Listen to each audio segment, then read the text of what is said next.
Last time we started work and energy, okay? Last time we talked about this concept known as work, and we talked a little bit about kinetic energy. Now, it turns out, maybe you've heard of this in a high school physics class or some other class, there's another thing called potential energy. I'm going to give a brief introduction here to what this concept is. Potential energy in physics, usually we use the letter U. Okay, so in contrast to kinetic energy,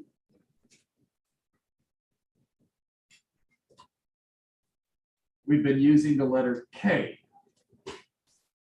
Now, it's important to distinguish between potential energy and potential energy difference. I know that seems super obvious, difference.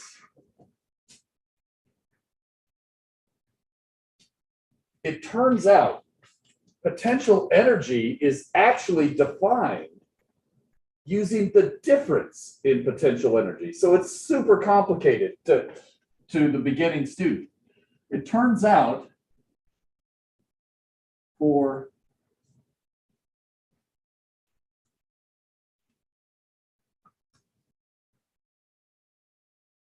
conservative forces, and you don't know what those are yet, I'll explain that in a minute. There's a lot in this definition that we have to get through. For conservative forces, the change in potential energy is defined as the opposite of the work done. Okay, well, that's equal to the opposite of the integral of that force dotted with a differential displacement. Geez, that's a lot of stuff. To me, this is very difficult to understand conceptually, but once I just show you kind of the pragmatic ways of dealing with this, I think you'll find that you actually love this. Yeah, you'll see in a minute. So to be clear, let's say my force was called taco, right?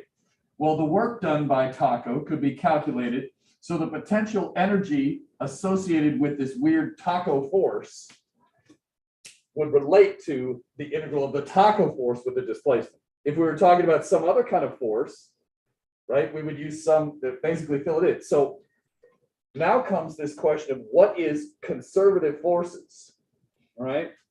And I believe, did I give you a definition here somewhere? At the top of page 13, I described this, okay? But for us, I'm just going to try and simplify it.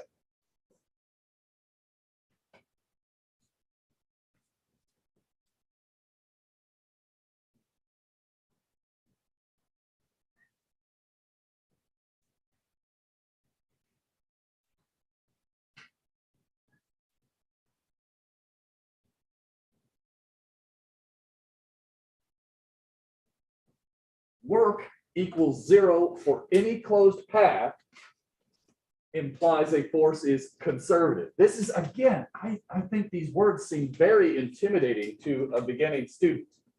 You might be saying, well, what is a closed path? I think if I give you an example of a block on a plane, this may help. And maybe I'll put a spring on here too. So this is just a quick example. Okay. A closed path would be a path that begins and ends at the same point.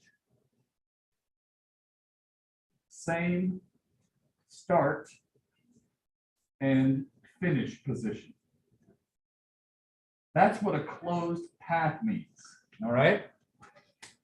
Now, let me try to explain the two most common conservative forces here, and the one that's in particular is not conservative. Imagine if you go up this way and then back. do you think the work done by gravity would be 0 or would it be non-zero? On the way up, the work done by gravity would be what? Positive or negative? Negative. It's trying to slow you down as you go up. And then when you come back down, the work done by gravity would be positive. The net work by gravity is going to be 0. And that's true as long as you start and finish, whether you go straight up, angled, etc. So gravity is a conservative force. What about the spring? If I stretch this thing up and then bring it back, do you think the work done by the spring would also be 0? On the way up, is the spring helping you or working against you in this problem?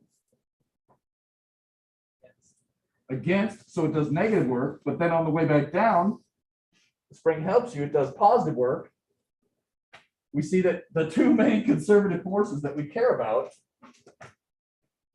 gravity and force due to a spring, are conservative. Okay, so it turns out the stuff that we did last time with all these complicated integrals, I'm going to show you a cool trick so that we can skip the integral for at least these two forces. And that's going to save us a lot of time. If you remember last time, we did the work for those two forces. We should be able to quickly summarize this, and I'll do that in a minute. Okay, think about friction now.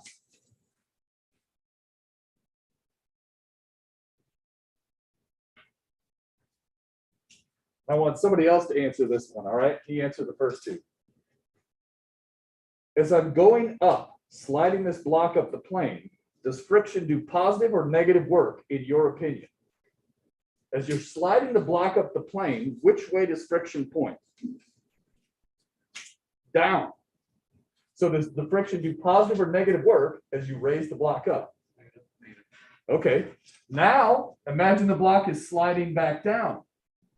Which way does friction point when the block's sliding back down? So does it do positive or negative work on the way back down? Negative. Friction opposes you on the way up. Friction opposes you on the way back. Friction chews up the amount of energy you have. It eats up your energy. It's not conserving energy. It's not a conservative force. So friction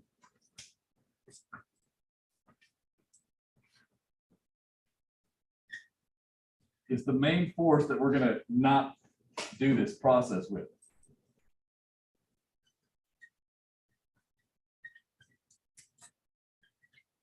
So friction is not conservative.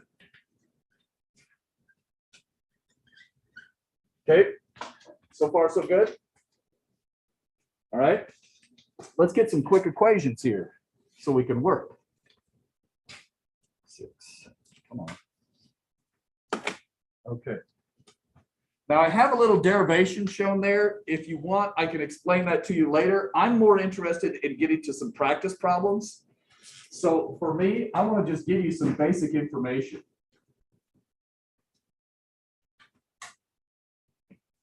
I'm going to use U subscript G for the potential energy associated with the gravitational force. The classic way of writing this is mg H. Sometimes you use MGY, whatever. So to be clear here, this is the tricky part. It's the height above your arbitrarily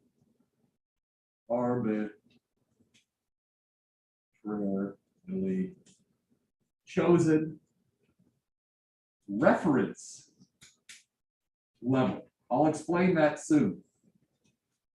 But basically, you have a coordinate system in all your FBDs, right? You can choose whatever coordinate system you want, and the physics should work out. The same is going to be true for gravitational energy. You can choose whatever height you want to be height equals 0. The top of the problem, the bottom of the problem, down at the floor, up in space, whatever you want. You can choose that arbitrarily. We should all get the same answers. We'll all get the same delta U's. I'm going to make that comment right here.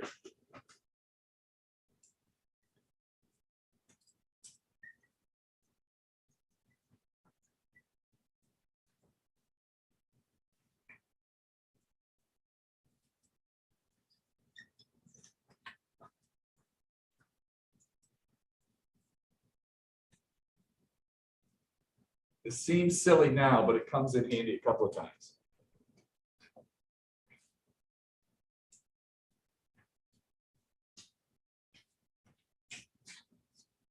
So it turns out changes in potential energy will be the same no matter how you choose your coordinates or you choose your coordinates, right? We can all choose different coordinates and the delta U will be the same no matter what. This is convenient because the physics in every problem, if you work it out, it always depends on a delta U instead of just U. And so all physics depends on these delta U's. That's why we can arbitrarily choose the reference level. It turns out I could say I have 16 billion zillion jillion joules of energy right now. And now I have 16 billion zillion joules plus a tiny little bit if I raise up on my toes. The amount that you set is completely arbitrary. All that matters is how much things change. I've said enough on that. You'll see when we do problems. Okay. I'm going to give you an example in a minute. Let's just get our definitions down. Okay.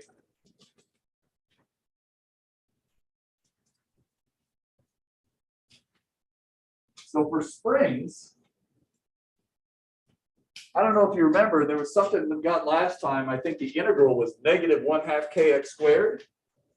Well, it turns out, because we have this negative sign in the work, the energy of a spring ends up being +1/2 kx squared. For this, k is the spring constant. Does anybody remember what units the spring constant had?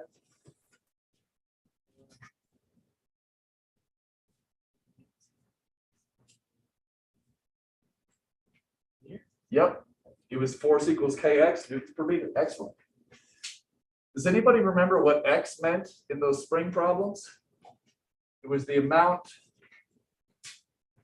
spring is stretched or compressed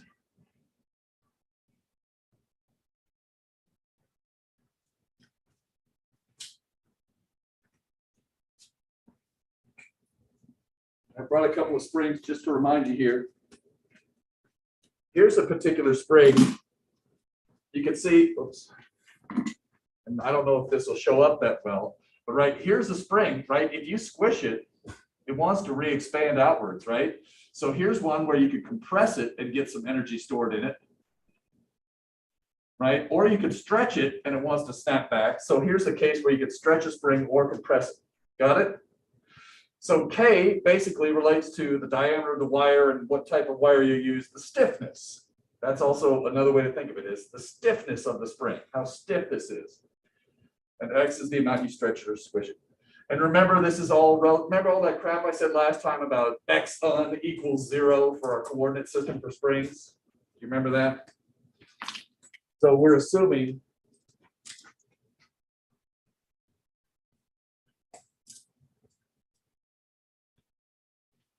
the unstretched length, that's what we call this.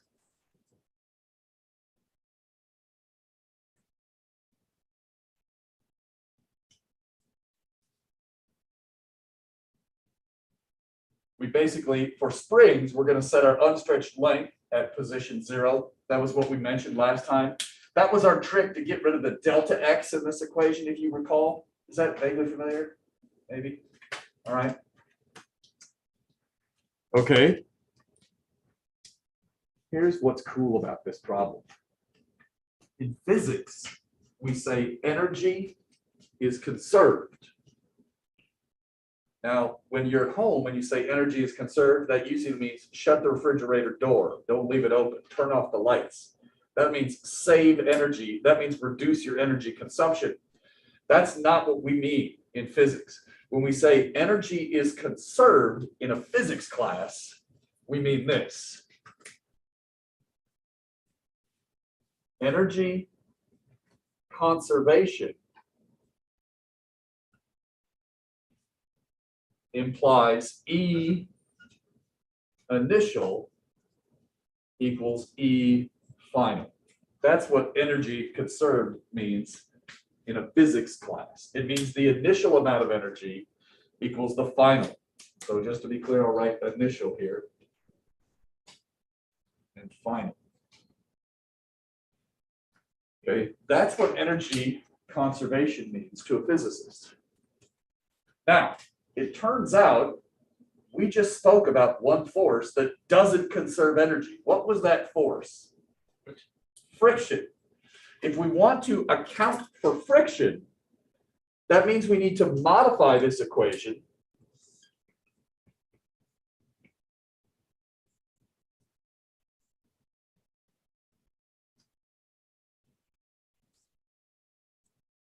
for problems where energy could come into or go out of the system. And that's going to look like E initial plus work done by a special subset of forces equals E final. Right? And these, anything that's non-conservative, I'm going to say non-con or non-conservative or external to our system. And you may not know what that means. I'm going to give you a picture in a minute.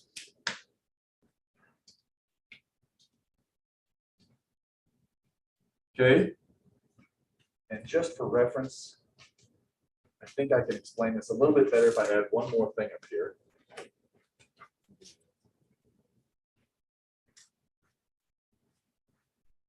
I'm just going to remind you that kinetic energy is 1/2 mv squared. We talked about that already, right? So here's the big deal. You get to a spot. Ready? Here it is. E initial. That's going to be our energy at the beginning of the problem. We could have some gravitational energy. We could have some spring energy. We could have some kinetic energy. Later on, we might even add rotational energy. Let's worry about that later. So your E initial would be mg height initial. Spring energy would be 1/2 k x initial. Kinetic energy would be 1/2 mass velocity initial. We could write in all the initial spring compressions, heights, and velocities and get the initial energy. The final energy would relate to these three terms as well. So if we can know something's initial height, initial amount of spring squish, and the initial velocity, as well as the finals, we can learn something. Or if we know 3 of the 4 or whatever, we can try to get the last one. Now, where we get into trouble, if there's friction, we have to go back and do the chapter 7 method for the frictional force only. Friction could cause us to lose energy. So what we're going to do is we're going to have all these initial types of energy, usually minus some losses due to friction, and that will equal the final amount of energy. That's the main concept. What do you think? Got it? Yes? In the case of air resistance, is that also kind of like that? I would think of that as a non-conservative force. So think about it this way. When I move my hand this way, air resistance opposes the motion. When I move it back, it again opposes the motion. The work done is not 0 for a closed path. Not conservative. You are correct. It's basically just like friction. Okay. So that would be pretty ugly, and I would need a computer to do it, but I could get the work done by air resistance. That would work. So that's how you would accommodate air resistance in this problem. I'd like to show you this equation all written out because I think it'll make more sense, but I need to switch back to this other board. So give me a second while I erase.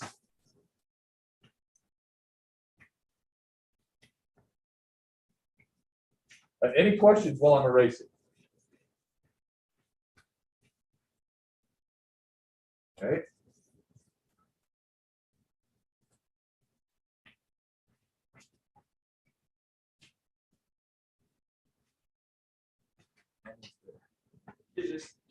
Yeah, I'm listening. Is it possible to make energy? Because I know that Wyman said that in one of his classes, I asked him the same question, and he said no and yes.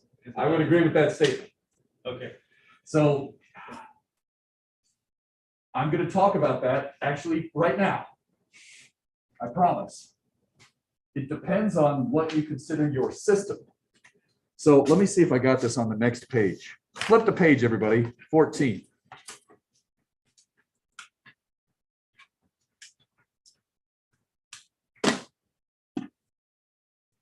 Okay. Couple of things. Let's skip over the energy money analogy. I'll do that last. I want to talk about this new style. So you can see that I've got a picture there for method 1, chapter 8 style, and method 2, chapter 7 style. So I want you to imagine the entire universe fits in this box, okay?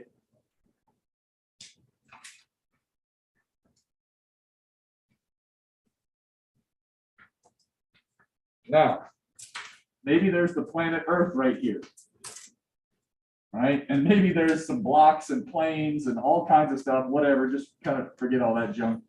Maybe there's some blocks, maybe there's some strings, maybe there's a spring, right? Forget the scale of things.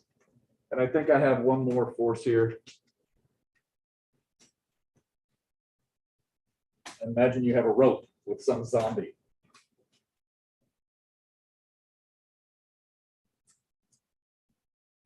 Giant space amoeba zombie type, you know, classic. Here's the deal.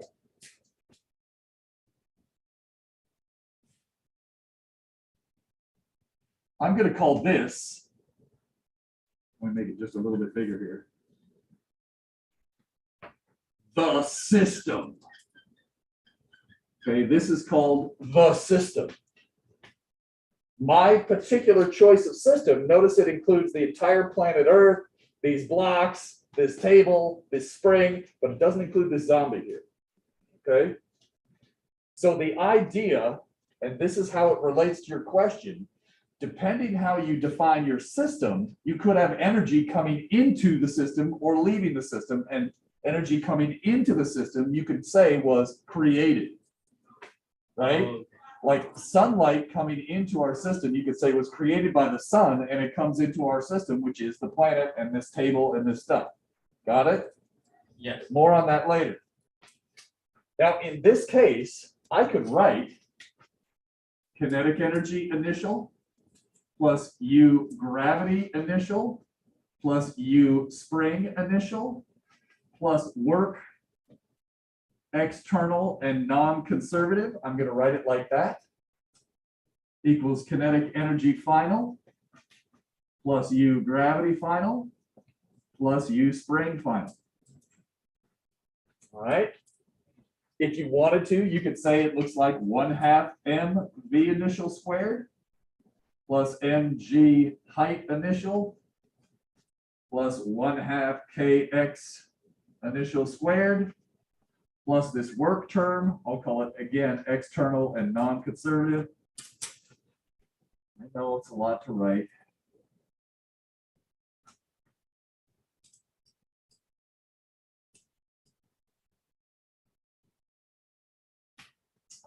The idea is, imagine if you could figure out some of these parameters. From that information, you could figure out one other thing. So the idea here is we could use this equation to learn about one property of the system. It's one equation, we could have one unknown, right? If I know all the initials and most of the finals, I could learn the final spring state, or I could learn about the spring constant perhaps, or I could learn about the mass, etc. Things like this could be learned. In this, these come from the initial state of the system. These are the final state of system. And that includes the masses, the springs, all that stuff. But what happens is we need this extra term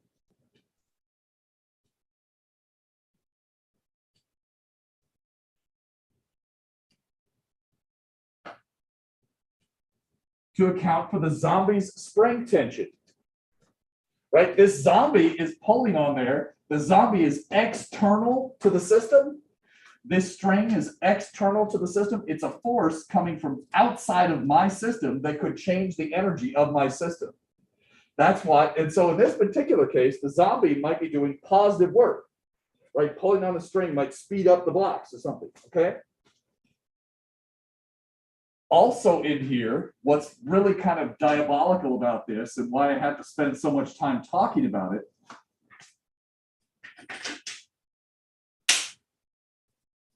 there's friction, right? What happens when you do this for a long time to your hands? They get hot. Where is that energy going now? My hands are back to normal temperature. Where did that energy go? It transfers. To what? Yeah. And then eventually Anything else? to outer space, right? Think, if you turned off the sunlight right now, I bet our planet would start getting cold, right? In about 8 minutes, I think. What's that? In about 8 minutes. Since Yeah, we got 8 minutes. So let's party, man. Mask on, let's go. Let's get drunk. All right, anyways. Yeah, my point being this. The friction ultimately gives rise to heat. Right?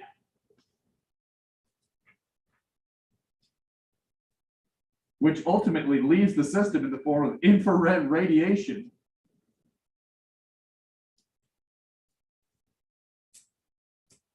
Right? So that's the non-conservative portion here.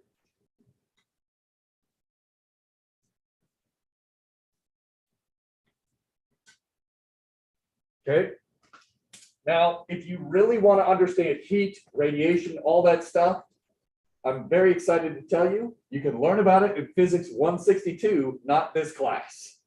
So that means we know that friction causes heat, and we know that somehow that causes us to lose energy. We're going to account for that when we do this work term. That's it. Does this equation make any kind of sense yet, or are you feeling okay right now? Obviously, we need to do some practice problems, right? Yeah. Now I want to talk about this energy analogy really quick because this is the right topic. You could think about this. The system could be like your bank account. And maybe you have a savings account and a checking account at the bank, right? You could think of the savings account as your potential energies. Your checking account could be your kinetic energy. Work could be your direct deposit if you get paid, or more likely, it's a bill that you have to pay, right? And what happens here is you have all these bills which cause you to lose money or lose energy. So, right, this is the amount of money that you start with in your checking and savings. This is the amount you end with, and this is how many deposits or bills you have to pay. Does that kind of make sense? All right. And just like banks, it is possible to get negative energy, just like you can have negative money, unfortunately. We'll talk about that more later. Yes. I was going to ask, just like you pointed out there that it's a bank, you're losing money through that work. In space, do black holes serve the same purpose? By sucking in energy out of the system. Awesome question.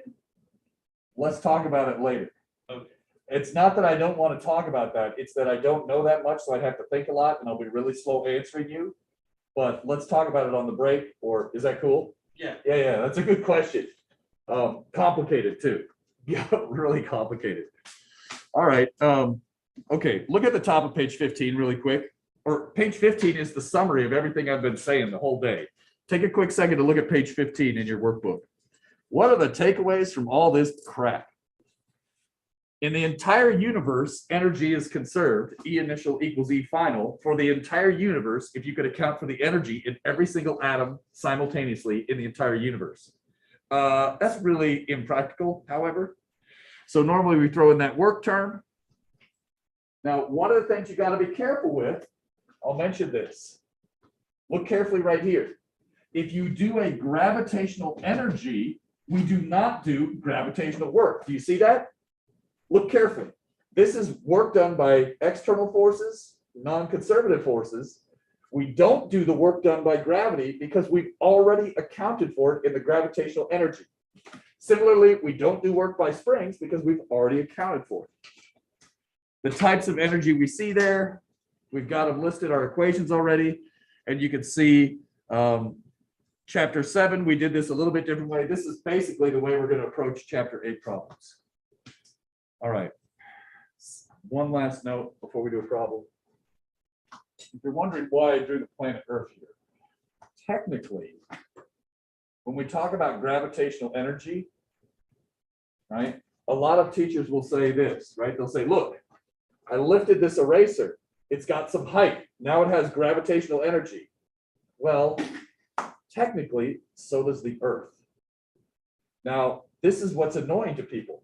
When you lift the eraser and drop it, right, the Earth is actually rising to meet the eraser.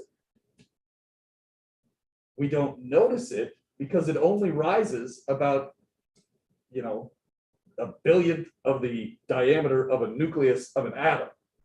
Of a nucleus, not an atom, just a nucleus. The entire Earth does move upwards to meet this eraser by like 10 to the minus 24th meters or so. So if you notice the eraser moving. So oftentimes people say the eraser has the energy. Wrong. The Earth and the eraser share the energy, but because the eraser is so much lighter, most of the effects of that energy are only observed on the eraser. Did that make sense? Now, obviously, this would matter if we were talking about, say, the Earth and the Moon, two big objects, and we handle that in chapter 13. So for right now, we're going to just say, just like every other teacher, the eraser has the potential energy, but technically it's the eraser and the Earth. Good? All right, I just can't help it. I have to be correct. That's all. You want to see a simulation of this? Let's do it.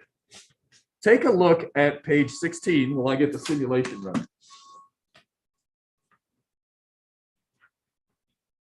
Mr. Joseph, Yes. does that mean that gravity is strongest in the equator? Oh. I can go over that with you and we can understand it, but it's going to take me a minute. You ask great questions, but I just know with the Zoom and the camera, it takes me time and I'm already short on time. So let me answer that on the break. Is that cool? Yes. I know that's not satisfying. While the screen is getting ready, I could say this. It's complicated because the Earth is not a perfect sphere, and so you can debate whether your height relative to the center. So, and then there's the rotational effects, so you can say, well, are we going to account for Coriolis or not, or whatever, or excuse me, centripetal. So I could do a good job in about 20 minutes on that, but I don't want to sell you short. Let's do it in office hours. Is that cool? Okay. I don't want to mislead you on the complexity of that question. It's a good one. Really cool. So we got two now. Are you writing these down so we remember them? Yes. Okay, cool. All right. So it's coming up, and let me share screen here. All right. Now, as this is slowly firing up here, starting to turn on here. Let me dim the lights just a little more.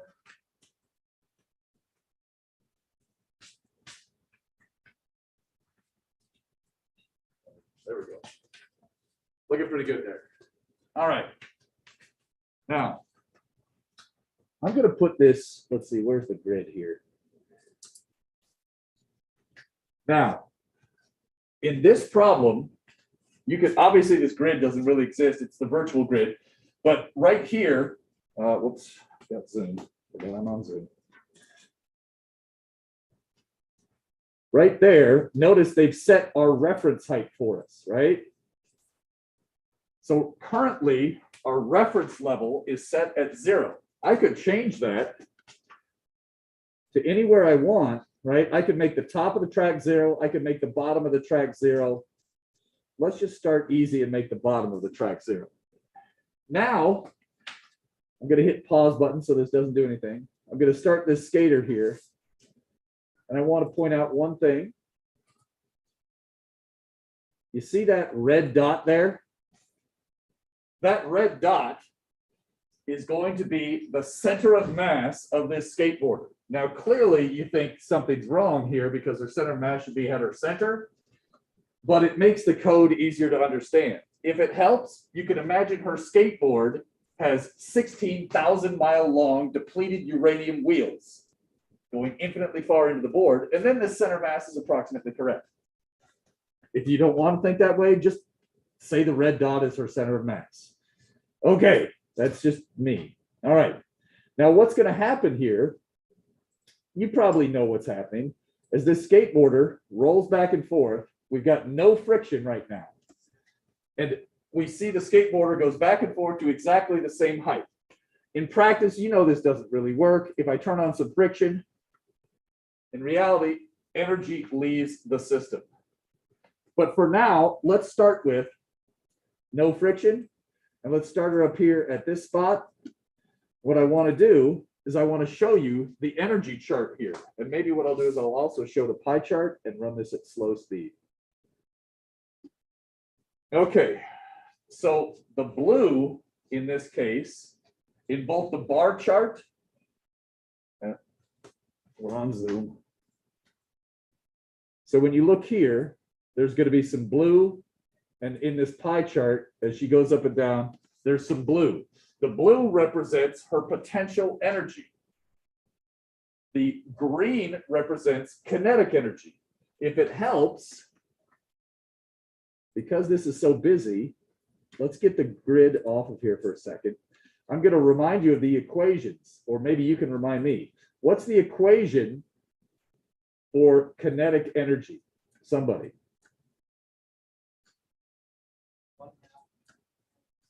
1/2 mv squared.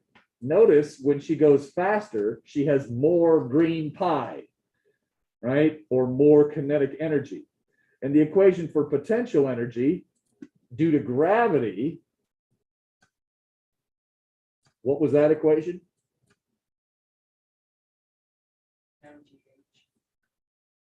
Notice the higher up she goes, above the reference level, right? Above the reference level, if she has more height, she has more blue potential energy. So far, so good?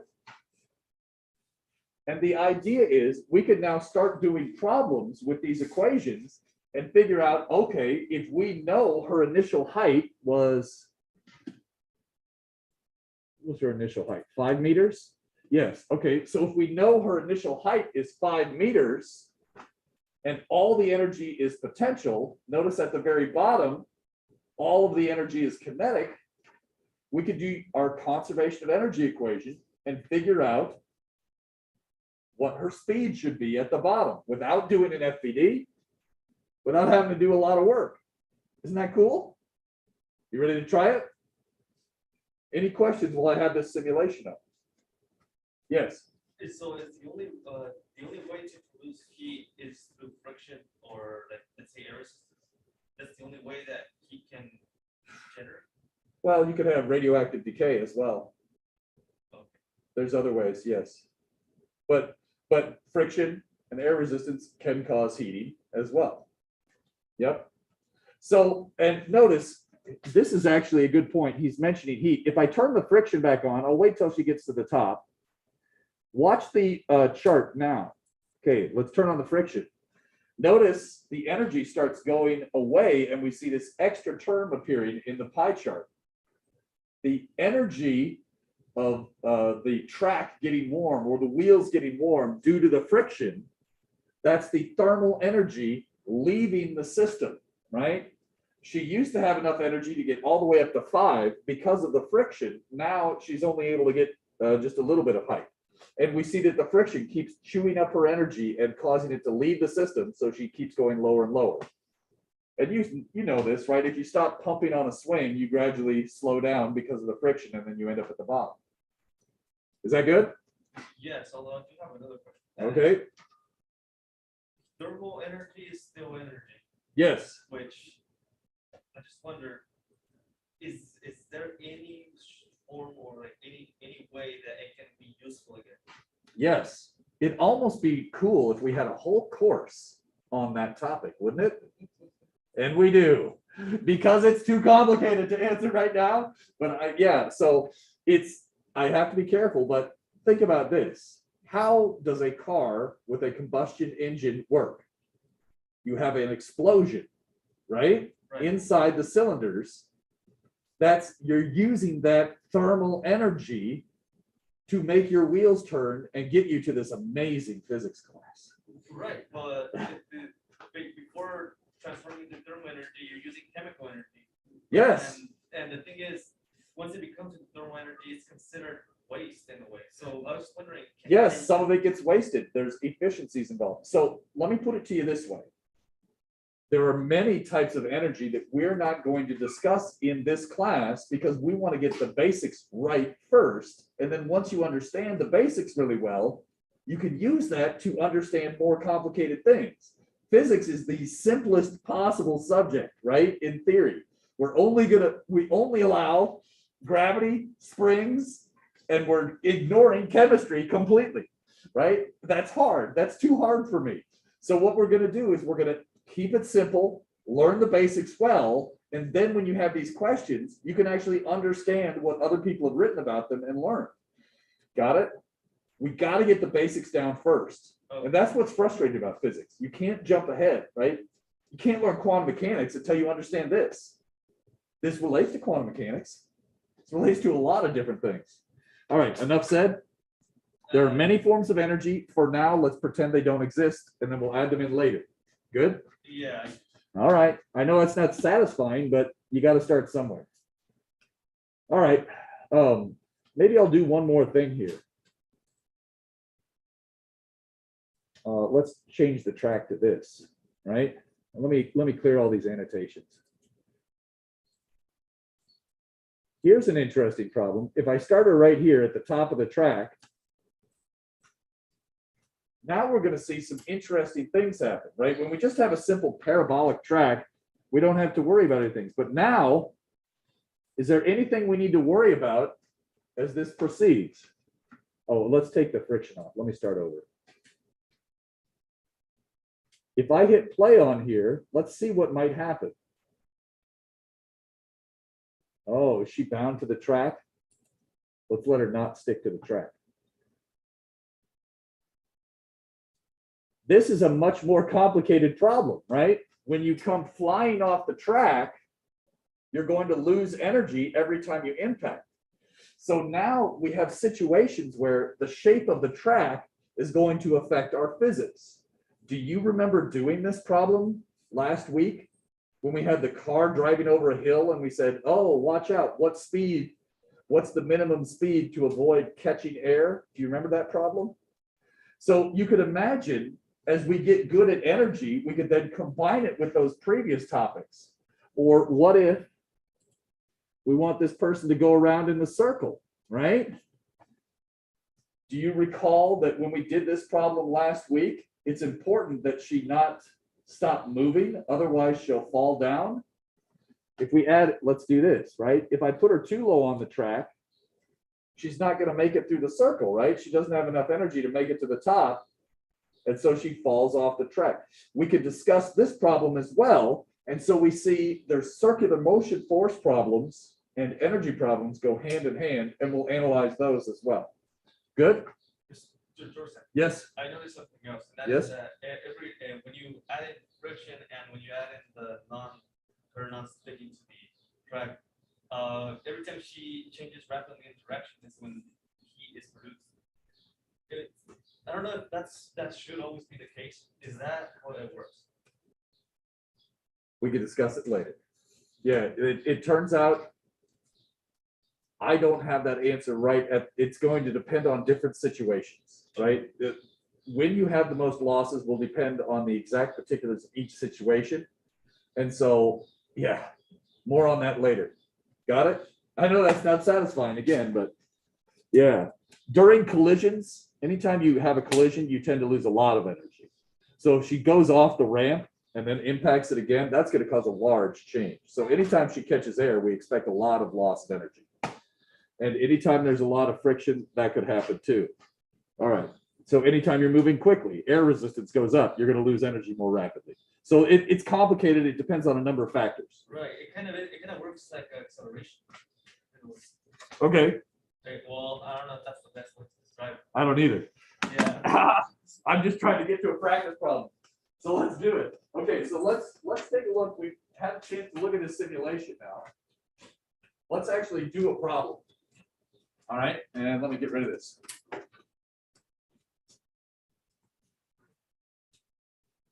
Those are great questions. It's too complicated for me. It's good stuff for office hours. Let me go at it for a while.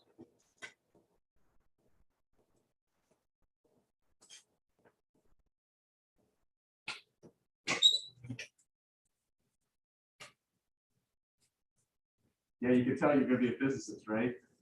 Yeah. Yeah. My condolences. You have to be a little crazy to like physics, right? I am. I like it, but it's not for everybody. But it's just so fun, right? Every new thing leads to a new question, and that's what I guess is the fun part. Is you don't know everything. That's what makes it fun to keep learning. So I'm right there with you, man. Of course, if you want to make money, I kind of recommend being an engineer. That's just me. I see some of my physicist friends. I think engineering may have been a better career path. Unless you're passionate about physics. I guess I'll still go with physics. Yeah, you know, you can tell some people it's just, if you can't help but be interested in it, that's a good sign, right? It might be right for you. All right.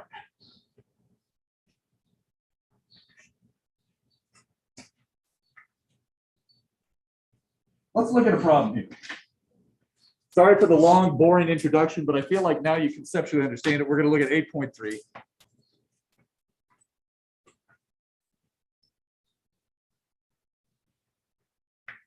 We have this parabolic track. There's a block. I'm going to write up my assumptions here. It says negligible friction. That's one thing. Block is negligible size, so I don't need to worry about the center of mass. Negligible size.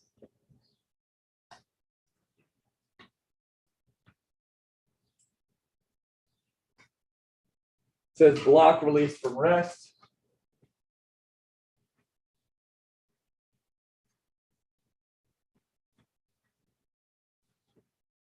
At height h. And we're supposed to get the speed of the block when it gets to the bottom. This is the problem I was alluding to, all right?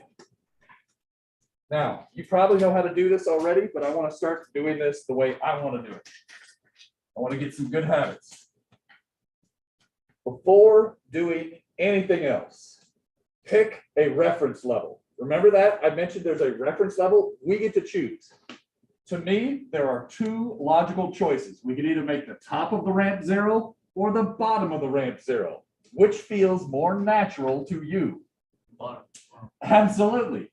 Unless you've got a good reason to do otherwise, and I'll explain that when that might occur later. Why don't we say this is height, I'm going to call this y equals 0. Okay, that's the 0y coordinate.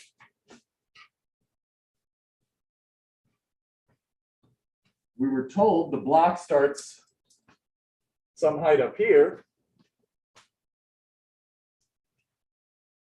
And I'm going to put a caption on this.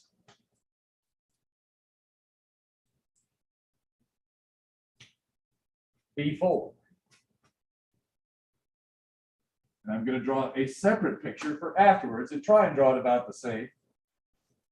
In the after picture,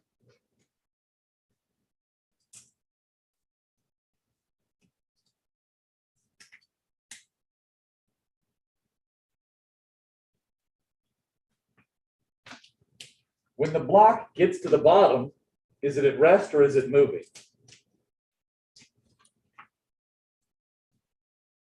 The block slides down. You think it's going to stop right when it gets to the bottom, or is it going to be moving? Moving. That's what we saw in the simulation, right? The girl was fastest at the bottom of the ramp. Okay. I've got the problem set up. This is what I want you to do. A before picture, an after picture, your reference level located, write the energy equation. My energy equation is K initial plus U gravity initial plus work done by external and non-conservative forces equals K final plus U gravity final. Why did I not include a spring? Because the problem doesn't include a spring. Got it? Is everybody okay with that? If there was a spring, you'd add in one more term. And for this particular problem, just so we have it written up, kinetic energy, do you remember that was 1/2 mv squared? And gravity was mgh. Do you remember those terms? If not, they're right there for you. Help me out. The first thing, algebraically, is to plug in anything that's 0, because that tends to clean things up. Right? So let's take a minute and think before we write all these equations over and over and over again. Think, are any of these terms 0 and why? Give me one thing that's 0 and tell me why. Work. Why? There's no friction. Well, are there other forces? There's no friction, so there's no work done by friction. Okay, so I'm going to put that in here. There's work done by friction equals 0 because we're told that. That's good. Are there other forces external to the block which might do work? What? Gravity? Do we need to worry about, I heard gravity, right? Do we need to worry about work done by gravity if we include this? So you're right, gravity is an external force. It does work, but we don't have to deal with it because we're using gravitational energy. So that work is accounted for. Excellent. Are there any other forces on a block as it's sitting on a plane? Not the normal force. Normal force. Does the normal force do any work? Why not? Because it is perpendicular. Yeah. Yes. You got it. Think about it. The normal force is always perpendicular to the displacement. So good. Nice job. Not everybody sees that sometimes. So that's cool. Does everybody agree the work done by the normal force is 0? Because perpendicular to displacement. Does that make sense? Yeah. So, yes, the work is 0. But it's not enough just to say there was no work done by friction. We have to account for everything. You know what I'm saying? Yes. And that's why I just wanted to make sure we understood that. So yes, the work is 0. Sweet. No friction. No work done by the normal force. It's perpendicular. Okay. Anything else equal to 0? Kinetic addition. Why? Because that top is from movement. Yeah. Released from rest. Kinetic energy initial is 0. Because remember, kinetic energy depends on the velocity, or the speed, I should say. All right. There's one more thing that's equal to 0. What is it? Somebody else. It's in the after picture. Do you see it? Potential energy and gravity. Why is that 0? Is the height 0? Yeah, at the end, remember this block has negligible size. So technically it's not on the middle of the 0, but because it's so small, it's effectively going to be at 0 height. So for the final stage, this goes to 0.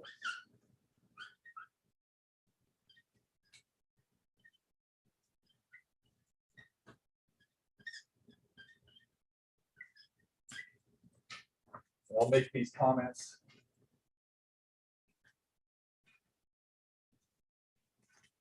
All right. Cool. And so I know I'm slow playing this a little bit, but I'm trying to get you this is the way I want you to think when the problems get hard. This one's easy. Well, in this case, now I'm going to start plugging it in.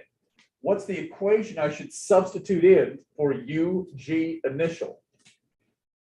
MG height initial.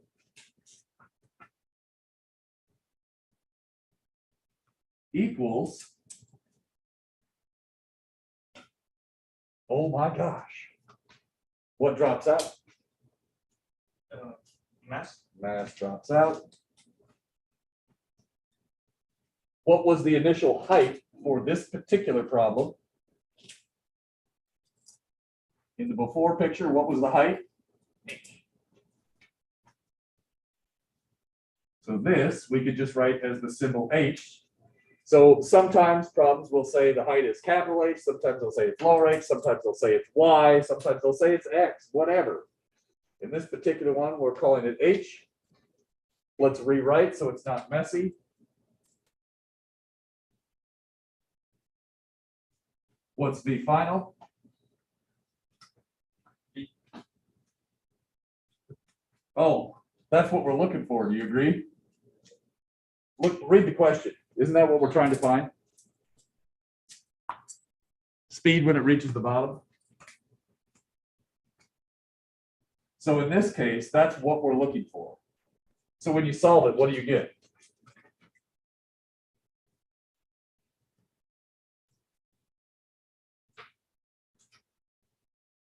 Square root of 2gh. Anytime I take a square root, we should think about plus minus signs. Agreed? What does V mean here? Did you hear what I called it? Is it final velocity or is it final speed? Speed. Speed. Speed is positive. We don't need the plus minus. We just use the plus. Good? If you wanted to think about it as velocity, right, it could be going down and have positive velocity, or it could be going down this way and have negative velocity, but whatever. What do you think? Not too bad?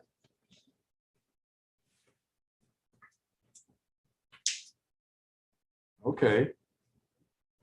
Let's do part B now. That was part A. Let's see how to take this further and learn more. This is kind of, now we could get a calculation. We could see what the speed is. Great. That was 8.3A. All of this was part A. Ooh. If you went to the moon, you'd have less G, right? You'd have less final speed if you were doing skateboarding on the moon. That's critical to know today. All right. All right, 8.3B. Let's see how we mix this up now to make it a little bit more interesting.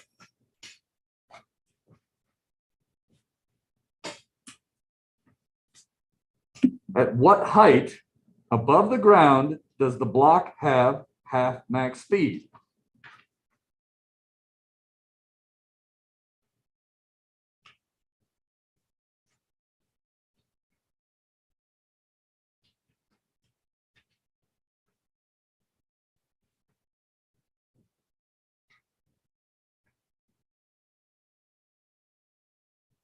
That's our question. And what we want to do is we want to learn how to incorporate these words into the energy equation. So here's my before picture. Here's my after. Something I like to do is, if possible, draw the before and after side by side, because then when I draw, what's the next thing I should draw? My reference level? I don't know, sorry. You're still beginning, my fault. Our reference level is our, where we're calling zero, kind of like our coordinate system. We need that in there somewhere.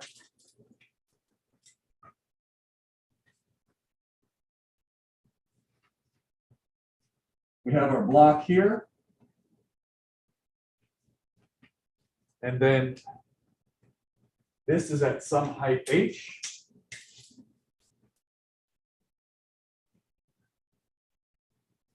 And now at some point, my claim is it will be moving with half the maximum speed. Where do you think that's going to be? Do you think it will be at half the height or less than half the height? What's your gut tell you? Just for fun. Where do you think it'll get half the max speed? We know it gets max speed at the bottom, right? Halfway through. Okay, let's see if that turns out to be true. Okay, so in this case, it might not be. Do you agree? Yeah, like 75% down. Okay, let's see. Yeah. Maybe. Rather than overthinking it, let's call the height here h prime, some new height, because it might not be halfway. Do you agree? Because there's a square root and I've got to think. Rather than think, let's let the paper do the thinking for us. Now here, it's moving.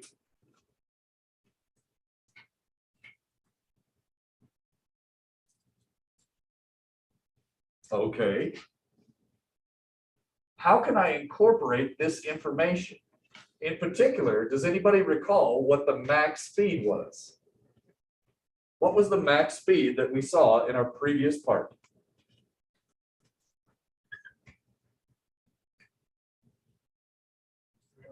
Square root of 2gh. Yes, good job. And by that, I mean, what was the expression for it? Thank you for, yeah, sorry if I didn't make that clear. I meant, what was the expression? So for us, what is the V final we want to use now? What is the V final I want to use for this problem? 1/2 of that expression. Okay, we could simplify that, but let's just leave it at that, right? What's the next step? E initial plus work, external, non-conservative equals E final. Okay. Is everybody okay with me saying the work is 0 just like last problem? So I don't have to explain it again? Just like in the previous part, the work is going to be 0. What's my initial energy in this picture? Do I have any kinetic energy initial? What was the key word in the problem? At rest. Thank you. So do I have any gravitational energy initial? What's the equation I should use? Which is H in this part, right? What's the final energy? Well, let's go through it. Do you have any gravitational energy in the final picture in this case? Yes. What should I write? H prime. Mg H prime. Do I have any kinetic energy in the final picture? Yes. So I should write 1/2 mass V final squared. Okay, what are we looking for? What are we trying to figure out? H prime.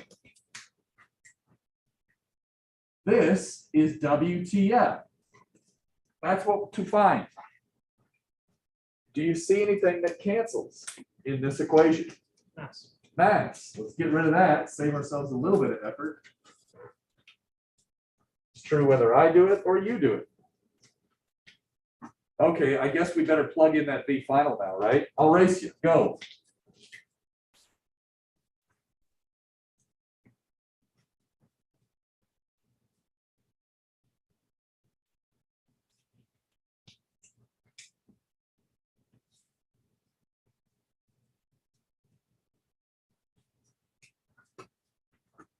Notice I don't try to do too much in my head. That's really the only way you're going to screw this up. It's easy math, but if you try to do too much, you will screw up. Let the paper do the work.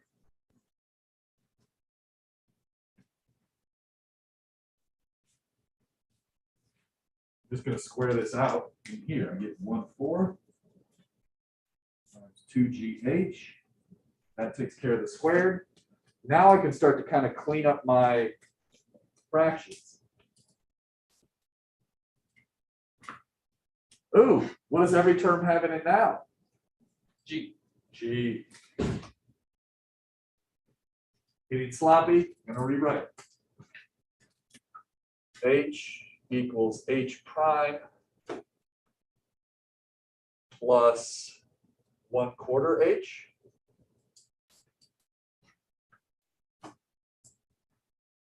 Rearranging it, H prime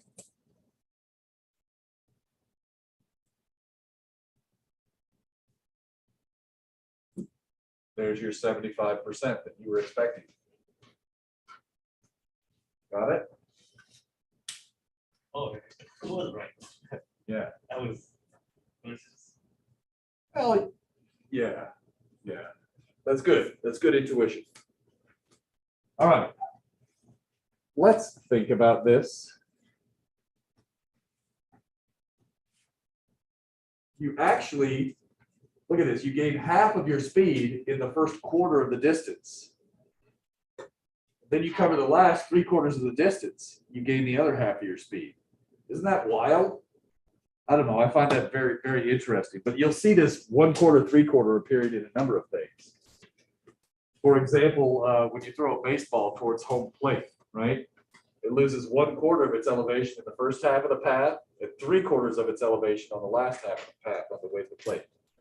Weird things like that, assuming it was thrown perfectly horizontal, which it's not, so it's complicated. All right, what do you think? So far, so good? Let's see, what's part C? Oh, if you would like to do a variation on this, the obvious question now is what is the speed when it's halfway above? And so if you wanted to do that at home, I've got the answer written up for you because we talked about at what height do we get half the speed? The other logical question would be, what is the speed at half the height? Does that make sense? And if you want to see how to do that, it's the same procedure. You'd have a different set. All right, this is our big concept. We can solve problems with energy, and we don't always need FBDs. These are pretty fast, aren't they? Let's take a break, come back, do some more, and then we'll just see what we come up with. All right, let's just keep going. And we're doing this in lab tomorrow as well. So I've got 3 experiments for you in lab.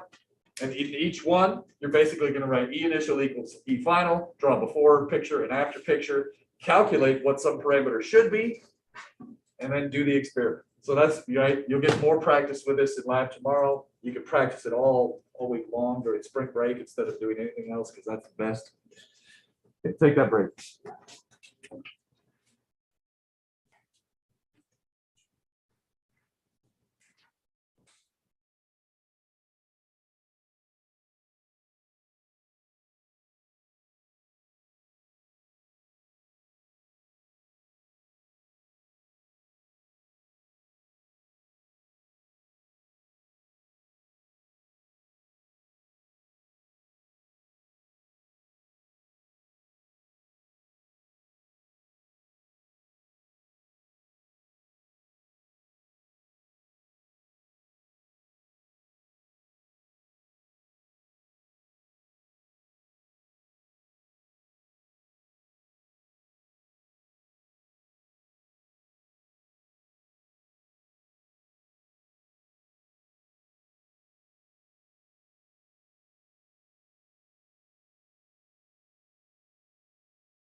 Oh, it's right here. I got to use this table.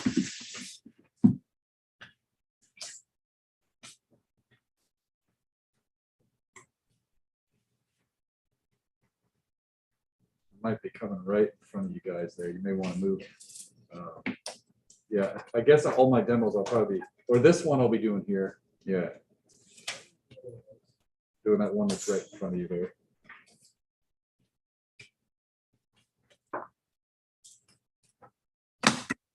Green screen, okay.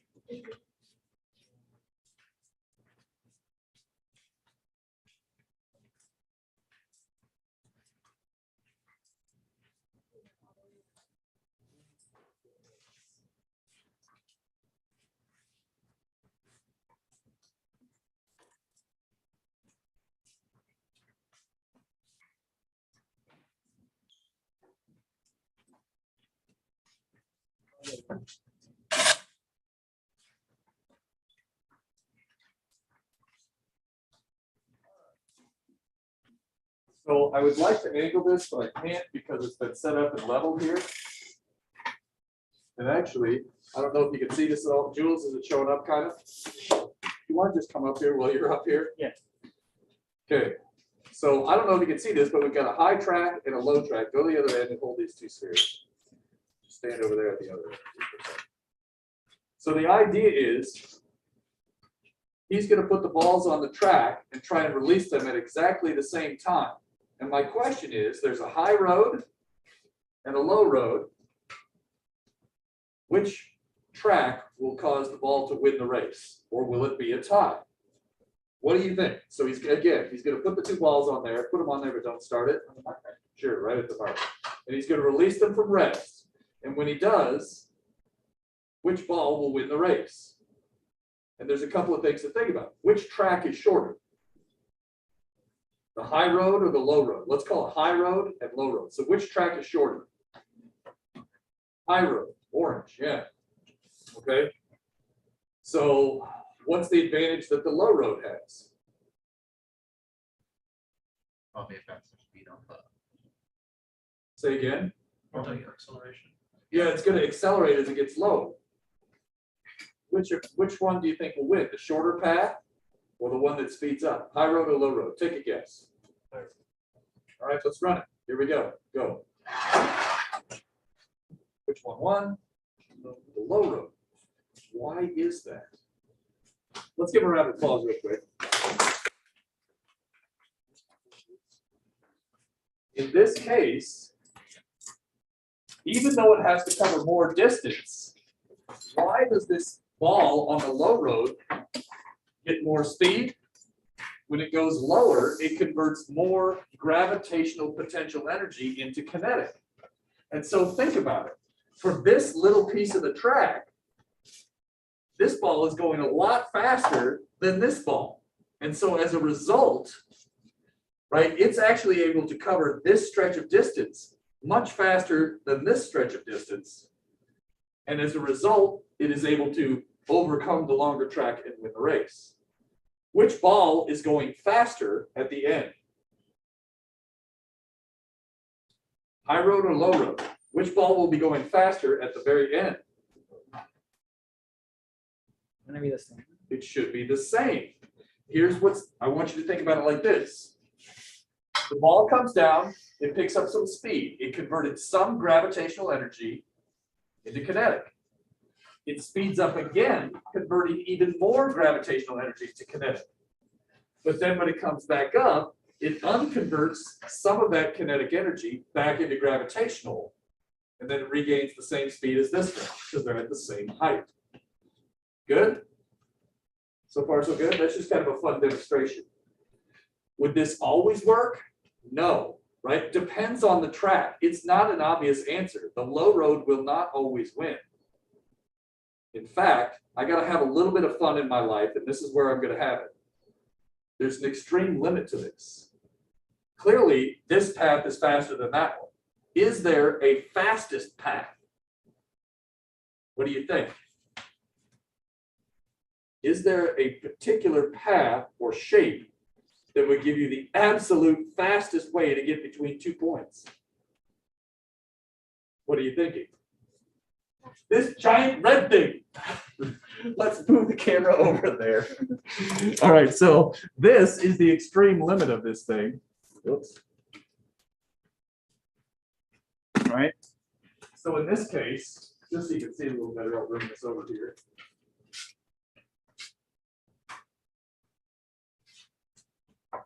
I don't know if you can see this at all, whatever. Let's just put this right here for now. This thing is called the Christochrome, or path of least time. Now, I don't want to spend all day on this, but for me, it's fun because one of the Bernoulli brothers figured this out and challenged his brother in public to shame him with his math skills, saying like, what's the fastest path, dude? Don't you know? Anyways, if you're curious, you can read about the history of a Christochrome, and there's some unusual properties here. But the idea is, this is the straight line path, and this is called the Christochrome, or a cycloid.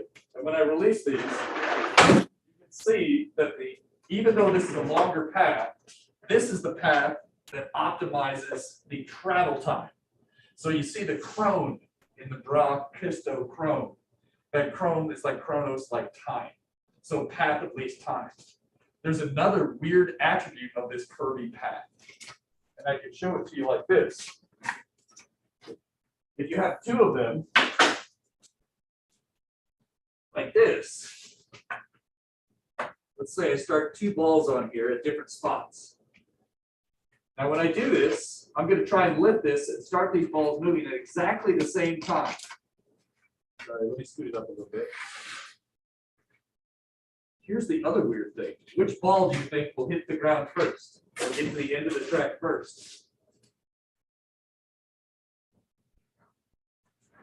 It's the same. That's the other weird thing. They actually, if you start them, and if I was perfect at this and there was no error in building the track, if you start them at exactly the same time, it takes the same amount of time to get to the bottom, no matter where you start. Isn't that crazy? I don't know. That's not on the test. But if you want to, I think that's neat. I gotta have some fun in my life. That's what I choose to do with my time. That was built by some students. Isn't that crazy? Here's another one. And then I guess now you guys could go back if you want. Because now I'm right here. Sorry. Sorry if I made that unclear. Apologies. Here's one that somebody 3D printed for us. And it's starting to fall apart a little bit. And what they did in here is they put some magnets, right? So I don't know if this is showing up. Oh, we'll wait till they move.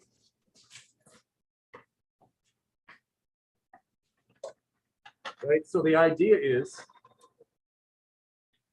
they put some magnets on here so you could start these all at the same time. And when I do this, I can press down the two magnets. And I hope you saw that they basically all hit at the same time. Isn't that cool? It's maybe a little bit neater than that one, but it's not giant and red and 6 feet tall. All right, there's that one. One more puzzle for you. And then we'll get back to doing a problem. Oh.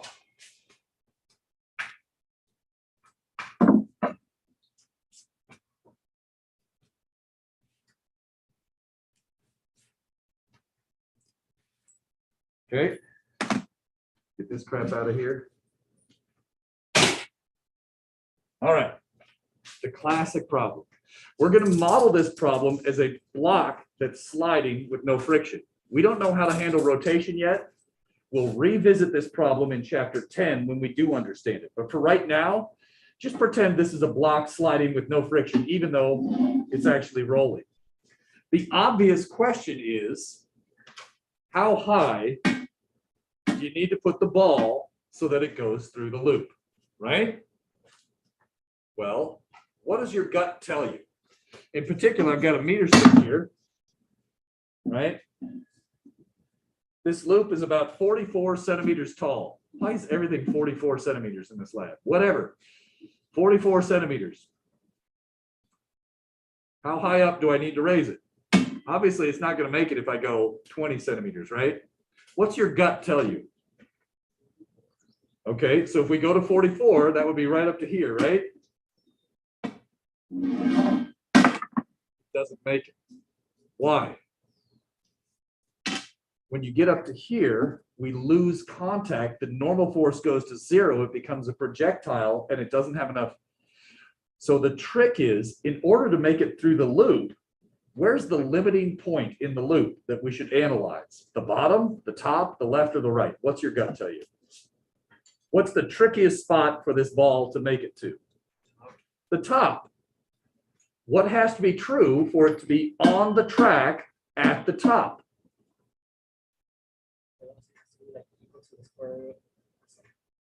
Probably, well, yes. But I mean, in terms of what does it mean to be on a track in terms of a normal force? It would have to be what? It would have to be more than 0. So the trick is we analyze the top and we set the normal force to 0 because we know any slower than that, you lose contact at the top, it didn't make it. So that's what we're going to do next. We're going to say, okay, do an FBD at the top, set the normal force to 0, show the velocity has to be square root of RG, which is what we found last week. And then we could do an energy problem. And you could say, look, what does height initial need to be? Does that make sense? This is problem 8.4. Let's do it. Okay. I think that's a cool problem. And once we calculate it, we don't have to guess. We can just put the ball there and see if it works.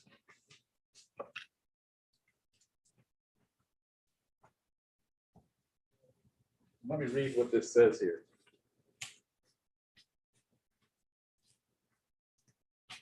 We're going to do 8.4b only, okay? 8.4b.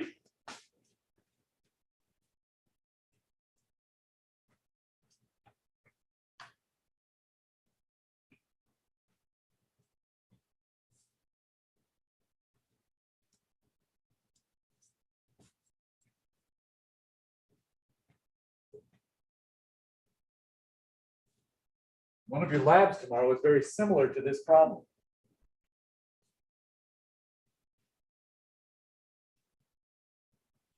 Okay.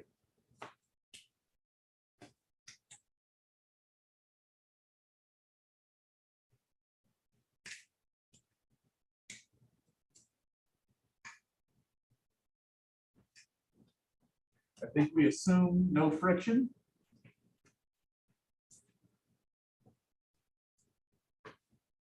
We're assuming it's sliding. This is very similar to the ball rolling. It's only a small correction, less than 10%, if I'm not mistaken.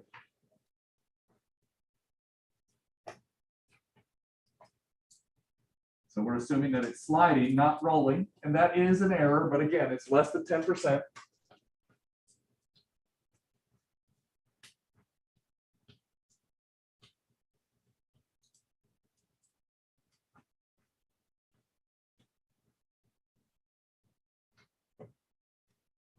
So we want n greater than or equal to 0 at the top of the loop. Now, here's a trick that I like to use for this problem. Remember how I said I always want you to draw before and after pictures? Well, with this one, I'm going to just know that this is the before picture and that this is the after picture. Sometimes you could just draw it with a dotted line there just to indicate that this is the after state. Something like that, or you could draw it in a different color or something like that. So this is before. This is after. I've got a picture. We're going to want to analyze this problem with energy. What's the first thing I need to do for gravitational energy reasons? Draw the reference level. You want to do the top or the bottom? Let's keep it easy, right? Unless we have to, why don't we always use the bottom? I believe, in case you're wondering, problem 8.10, I will show you a problem where we shouldn't use the bottom, okay? So 8.10, I'll eventually explain why you might not do this. Okay. Well, I'm going to write my energy equation. Do I have any work external or non-conservative for this problem? Is the normal force going to do work? No. How about friction? No, we don't have any. For the same reasons as last problem, we could set this to 0. Sweet. Okay, so then I've got mg height initial plus 1/2 mv initial squared equals 1/2 mv final squared.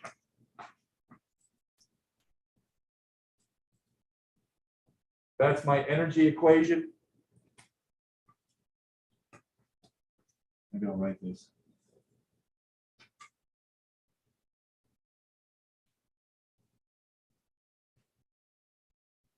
I'm just clarifying why the work is 0. Sorry, I like to do that. I can't help it. Because every once in a while, if we stop doing this, there'll be that one problem that you screw up because we aren't doing it all the time. So.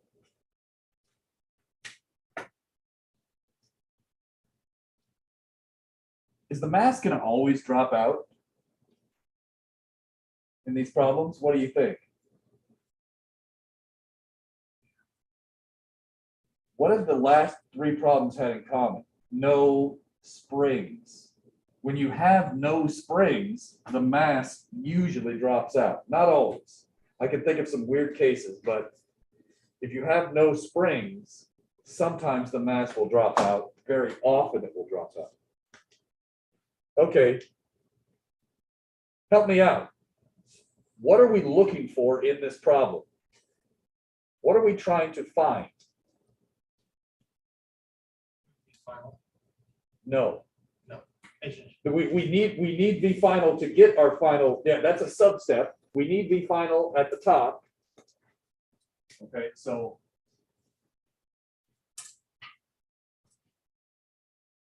that's one of the things we do need to get. You're right. But that's not the final. What's our final goal here? Height initial. So we're looking for this parameter. And if we want to figure that out, like you said, we need to know what this is so we can solve for that parameter. So this is starting to be more realistic physics, right? We're probably going to have to do an FBD for this point so that we can learn about V final and then shove that into here and solve for H initial. So let me make that note here.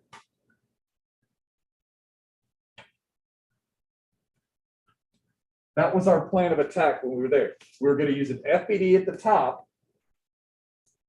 Should I draw my forces right here? What do you think? We could do it, but do you agree it's going to rapidly get messy and confusing? So don't do your forces on the same as your before and after, even if it means you got to draw an extra picture. All right. Well, let's do those forces. But let's label it over here so I don't get confused. And I'm going to clarify, there's lots of different points. I want to clarify I'm doing an FBD at the top of the loop.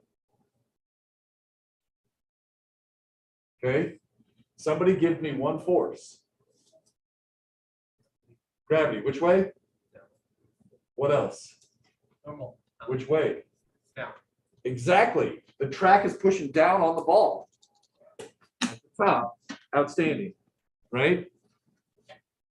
If you look at this, I'm pushing up on the track with the ball, therefore the track pushes down on the ball. Nice, with a normal force.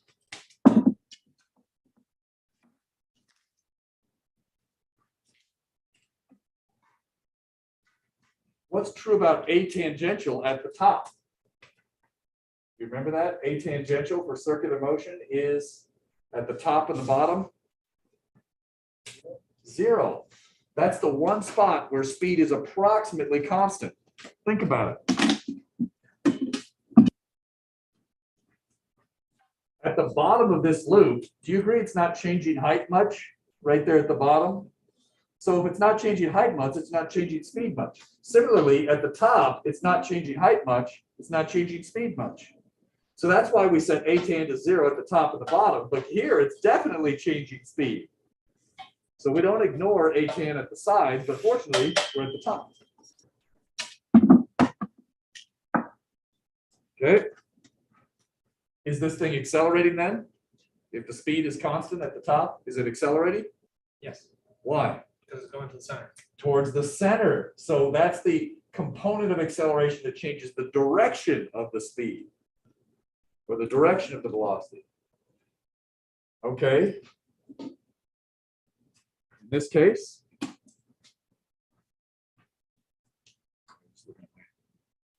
screensaver. Come on. Trying to make sure I'm on screen. Jules, am I on screen? Okay, thanks. All right, so in this case, in this special problem, we're going to use the limiting case. We want it to stay in contact. So we see what's the case right when it loses contact. We're going to set this term to 0 for losing contact. That'll give us the over under, the special speed where it does lose contact. Does that make sense? All right. Well, aha. mg equals mac. AC, what's the equation for AC?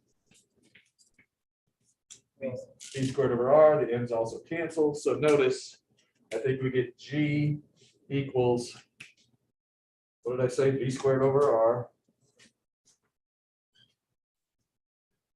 So notice V at the top, lose contact. That's obviously a very special velocity. It's going to be the square root of a very special speed, excuse me, square root of RG. Did that make any sense? Take a second to make sure you feel good about that. We do an FBD at the top. We say, when's it going to lose contact?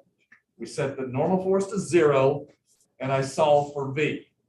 In this particular case, the speed at the top, when you lose contact, is exactly square root of RG. Good? That's sweet. That just told us this is the square root of RG. If we know the radius and the G, which I've got a meter stick and I know what planet I'm on, I got this speed. Cool. Now we can stick all this crap in here and solve for it. Okay, let's go through. Height initial is what we're looking for. What's V initial? In this problem, what's V initial? 0. Why? Released from rest. V initial is 0. Excellent. So that's going to take care of this ugly term. Is V final equal to 0? No, that's this stupid crap we just figured out. Is H final equal to 0? What is H final? Look at the board really quick, everybody. I know this is silly, but this is like one of the most common mistakes I see on test day. What is H final? 2R, not R. And it's not 0. Got it? So sometimes both terms have non-zero height. It's just easier that way. Right? Do you agree it's one radius to the center, another radius to the top? So this is 2R, and this is square root of RG. Ratio. Go. Figure it out.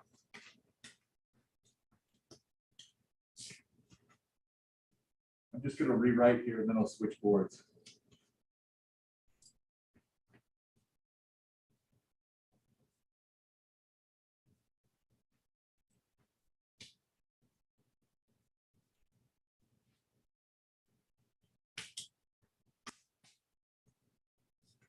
I ran out of board space. I got to go over here.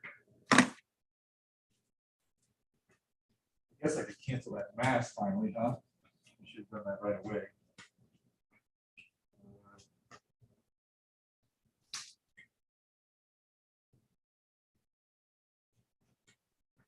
V final was square root of RG. That's what we figured out from the FBD, I think.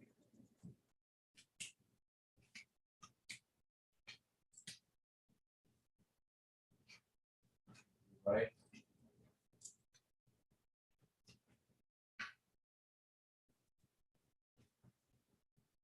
Ooh. This part, now I can cancel the G.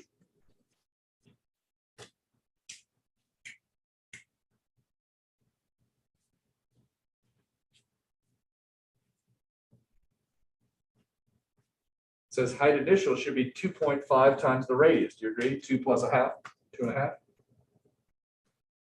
what did I say? The diameter was about 44 centimeters. So that means our radius for our contraption is 22 centimeters. So that means what does my height initial have to be according to this theory? I'm going to do it. Yeah, well, what is that?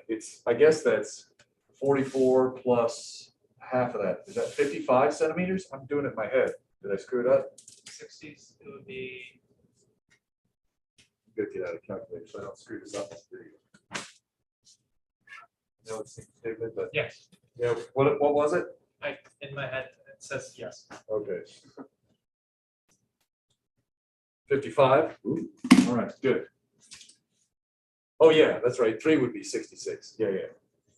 And 2 would be, oh, so it's got to be, okay, whatever. When you're on video, sometimes your brain doesn't work. Okay. Here we go.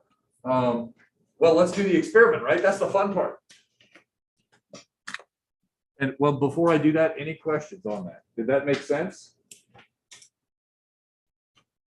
Yes? So is that sort of like set n equals to 0, sort of like the before impact? Because like it makes, doesn't like if it's 0 at that point, wouldn't it still fall? Sorry, I was getting this adjusted so Zoom could see while we're talking about your question. Say your question again. I apologize. So like when we set n equals to 0, When we set n equals 0, we get velocity defined, right? that's right. We get the minimum velocity to make it through the loop. Would be the minimum? Wouldn't it have to That's be the bigger? minimum. Oh, So that means the math that we just did gives us the minimum height to raise the ball. yeah. If we go up to 57 or 58, it should also make it, right? Is that good? Yeah. Okay, okay. All right, so now do this. Any other questions? Let's get to it. It's a long way.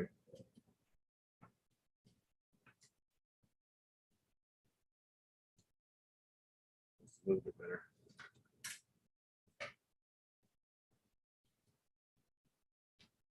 There. All right. So now it's a little bit tricky because technically I should go from the middle of the ball and I got to go to the middle of the track. So I'm going to eyeball this approximately. Right. We said this was about 44. That's the interior to interior dimension. So now I got to go. Let's see. This book is about the same height as this. So now if I go over here, what did we say about 55? That's somewhere right around in here. I don't know if you can see that, Jules. Can you even see that on there, the meter stick? So here's 50, here's 60, so somewhere right around here. Now, it probably is not going to make it because there's a tiny bit of frictional loss. There's also a tiny bit of rotation. But let's just try this. This should be very close. And so we probably have to go to about right here. But here we go. See how it was very close? Didn't quite make it. So what I'm going to do is go up here to 60, which hopefully will account for the amount of energy required to also keep the ball spinning, right? It's also, oh, that's really close. You can hear it losing contact. So in practice, probably right about there. There it is. Got it? And so the correction is, again, think about it like this. When this ball is spinning, well, you can't see that.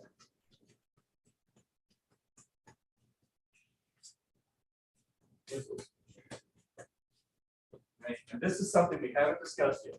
The little error that we saw is basically associated with this. When you spin a ball, obviously this has kinetic energy too, right? And so when this ball is going around the track, it not only is translating, but some of the energy is stored in its rotation, so to speak. And that, like I said, makes that extra 10% difference that we saw. Good? We'll do that in chapter 10, revisit it then. That's kind of fun, right?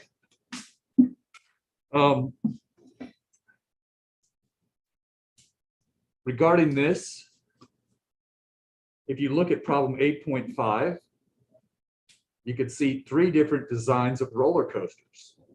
And so if that's something that interests you, maybe you're wondering which of those 3 designs would be the best for safety purposes versus maybe the best for scaring the crap out of people. And so it turns out you can do these problems, and the advantages of different designs is essentially shown right here. This is basic roller coaster physics, right? They have to account for frictional losses in there, but other than that, it's pretty similar. The idea is if you change the shape of the loop, you can change the radius of curvature. If you change the radius of curvature, you change the minimum speed required at the top. So let's think about this. If we see that the minimum speed relates to the square root of the curvature, which one do you think would be safer? A big broad oval or a sharp loop like that? Which design do you think would be safer?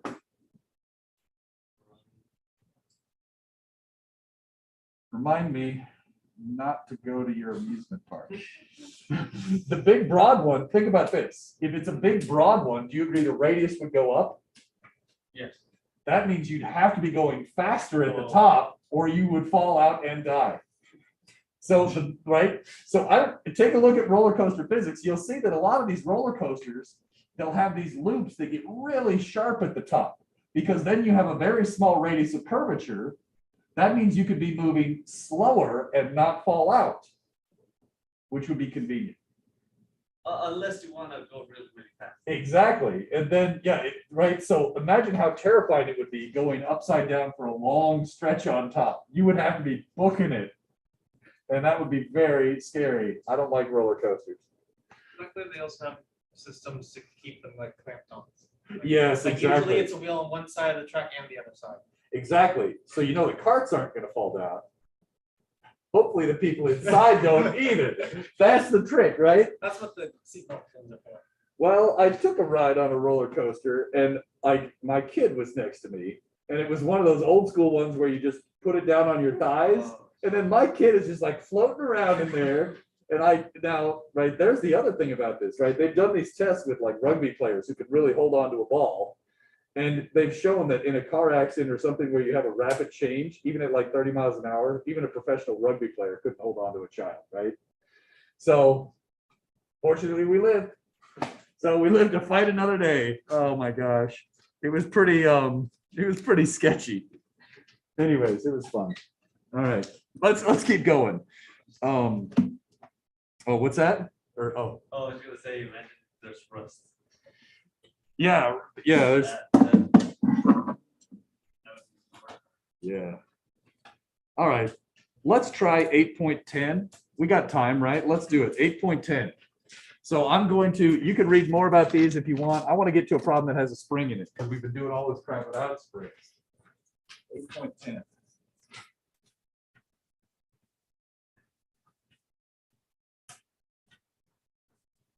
I'm going to try to do two more. That way, if you're really passionate, you could go nuts on these over spring break. Our next exam is not the week after spring break, it's the following. So if you wanted to get ahead, I'll send this all in an email so you don't have to remember it right now. But basically, we've got lab on Thursday, then spring break, then we come back. The lab for the week after spring break is exam practice. And chapter 8 is the last chapter we cover on the next exam. Got it? So it's going to be 5, 6, 7, and 8. And 7 and 8 you've seen, it's mainly 8. So I'll try and let's get as much done as we can. Maybe I'll even pre-record next week's lecture. That way, if you want to, you could learn over spring break if that's the kind of person you are. I was that kind of person. Why? I guess I just like physics. Or the trauma falling behind. What's that? Or the trauma falling behind. Yeah, it's hard, right? You know that once you get behind, it's hard to get caught up. So sometimes I try to get ahead during spring break so I can kind of relax the last half of the semester, but it never works out, right? That's my plan anyways. All right, 8.10, let's look at it.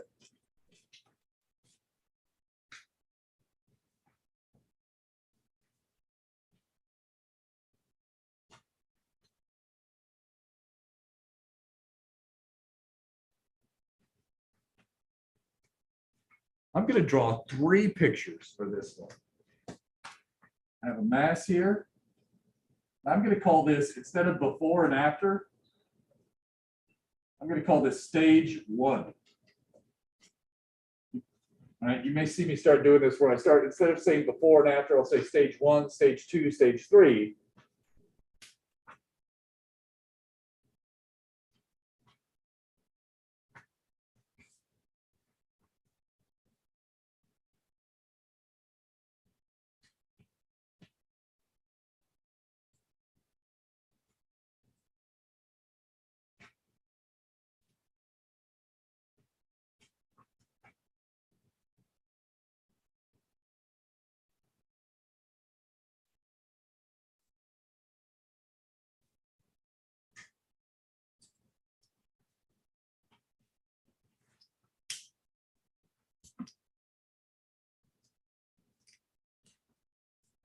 So we're going to take this thing and we're going to drop it. So I'm going to assume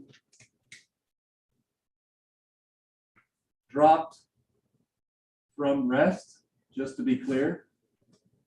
What does that tell us? I'm going to call this V1. The velocity, or the speed in stage 1 is 0. Okay.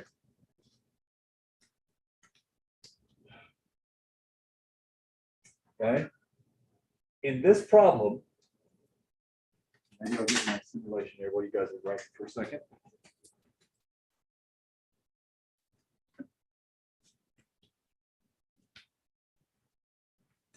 I know this isn't perfect. We've got our spring here, and I've got this ball. Spring and the ball. I'm going to drop it. It's going to be moving right before impact, and then it's going to squish the spring, right? Squish it down, and then it's going to reverse direction, go flying back up. Everybody can kind of visualize it. All right. In this case, we should put a reference level. I want to show you this is a problem where it helps to put our reference level where? Do you remember where I said to put your reference level for springs? What do we want to call 0? Not the top. X unstretched. So this is the height I'm going to choose to call 0. Because that's X un.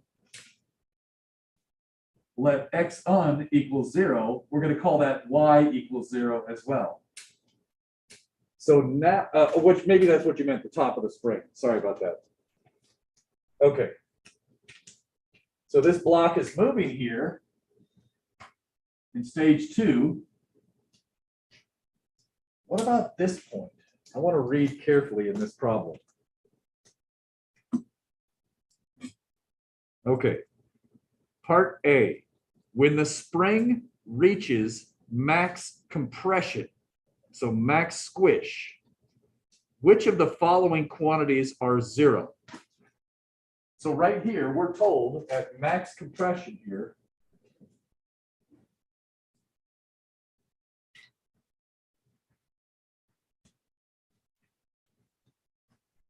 if the spring is compressed, will the force be 0?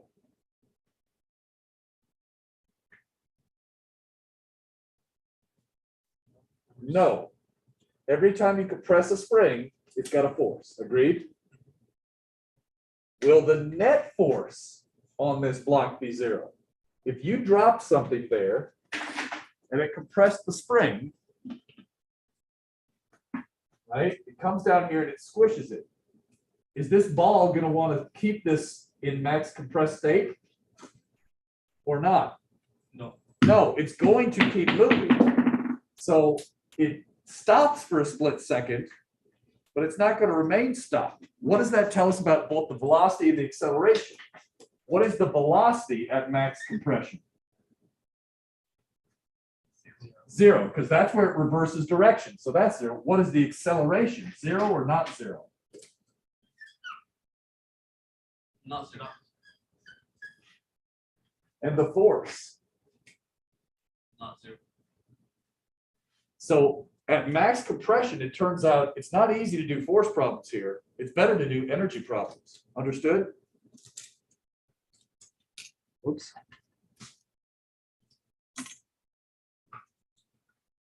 Okay. And we are told this spring gets compressed some distance x.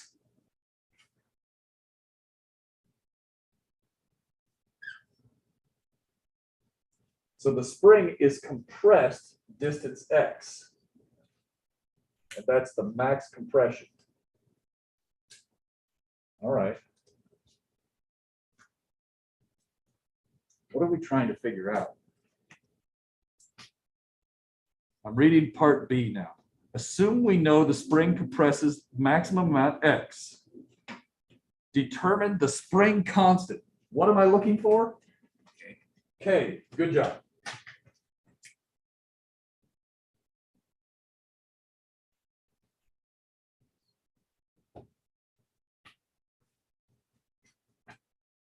Okay. Okay. What types of energy do you think I'm going to need to use? Is it possible gravitational energy might affect this problem? Is it possible spring energy? And what about kinetic energy? Is it possible? Yes. Possible. So here's a problem where we might have all three types of energy. I want to show you a cool trick though. A lot of students, when they see this, what they want to do is they say, I'm going to compare stages 1 and 2 using an energy equation and figure out the speed, V. Then I'm going to compare stages 2 and 3 and figure out the spring constant. But if we assume no energy is lost in any of this, we can actually skip straight from stage 1 to stage 3. And that's what I wanted to show you with these three pictures. We don't need to know about the middle stage to compare the first stage and the third stage using energy if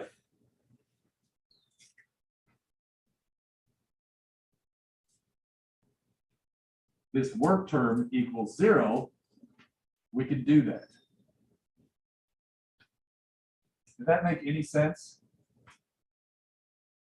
As long as you have negligible work, you could compare any of the stages in any order. You could compare 2 to 3, you could compare 2 to 1, you could compare 1 to 3, as long as this is true.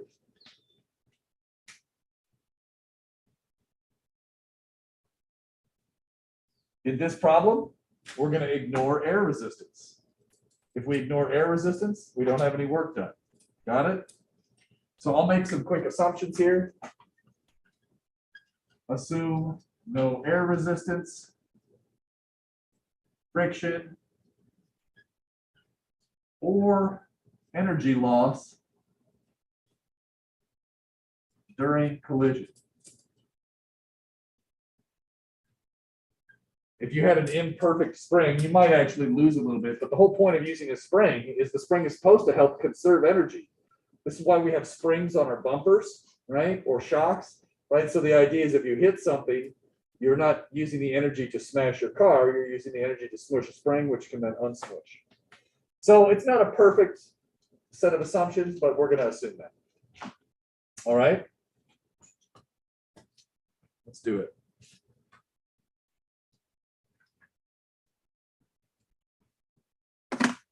So in this case, shoot, I wish I had more room. I'm just going to do this here. Is everybody okay that the work is 0 for this problem? Good. So let's erase that. That way I can write my energy equation here. 1/2 mv1 squared plus mg height 1 plus 1/2 kx1 squared. And then the work term is 0, so I'm not going to write it. Right? We discussed why the work is 0.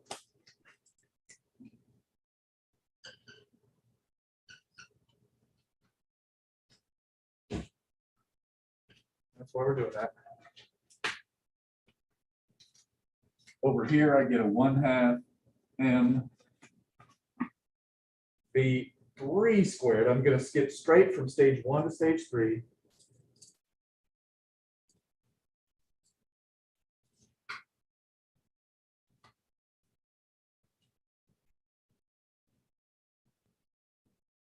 All right. So this is our energy equation for this complicated looking problem. We might have kinetic, gravitational, and spring, but we took care of the work. I need something that is equal to 0. Somebody tell me something that's equal to 0 in this problem. Let's clean this up so I don't have to write so much. Velocity 1. Velocity 1 is 0, dropped from rest. That cleans up that term. Is anything else equal to 0 in this problem?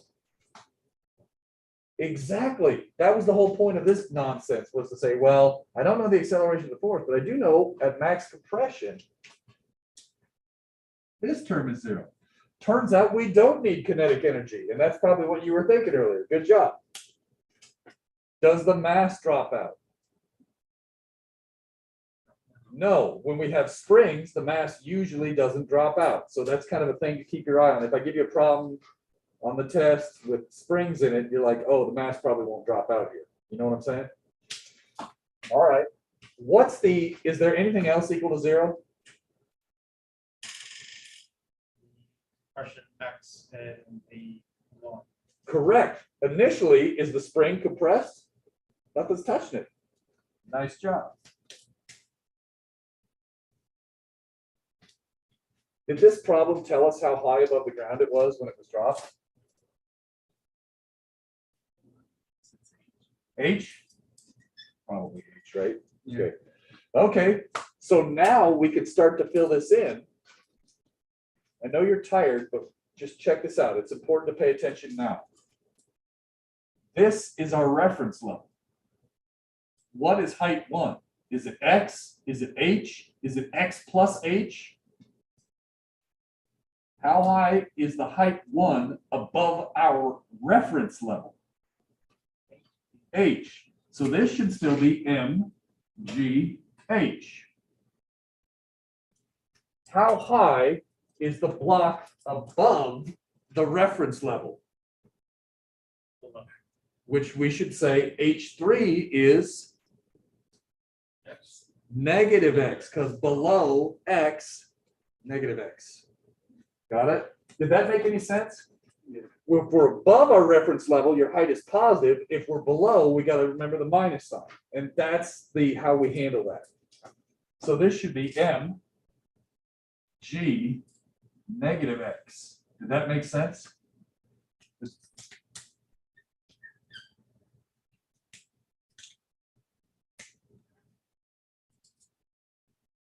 And what is the spring, compression, or stretch in stage 3? X.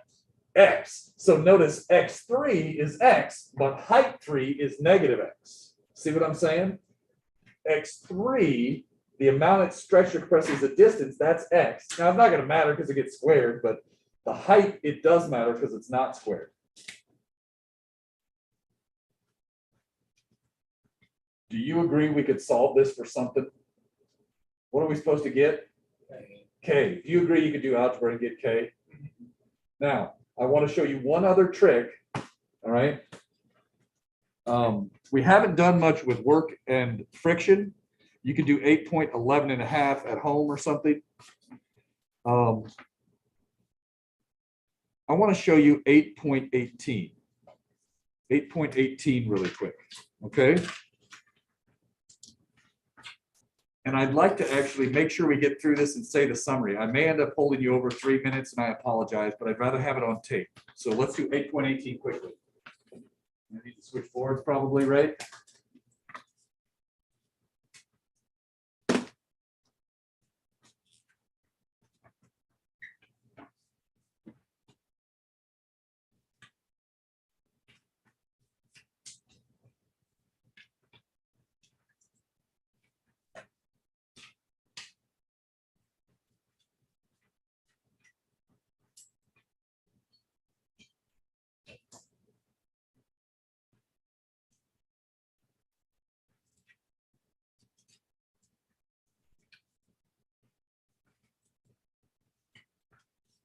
let me, this might not be color coded exactly the same as the solution, but what I'm going to do is I'm going to try and use a blue block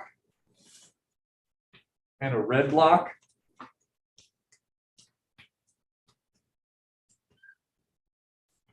Okay, and my apologies if this isn't exactly the same color scheme as the textbook in those solutions, you know what I'm saying? But I did color code them in there. I might have accidentally used green or whatever. This is mass 2m. This is mass m. Now there's friction right here.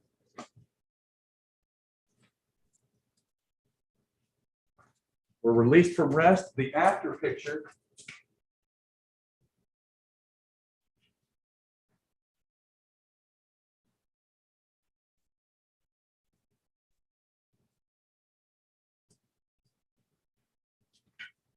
it's just before it hits the ground.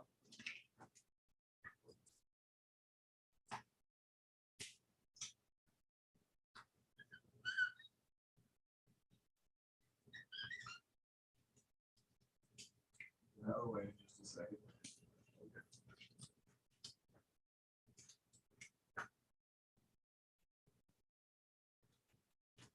Okay.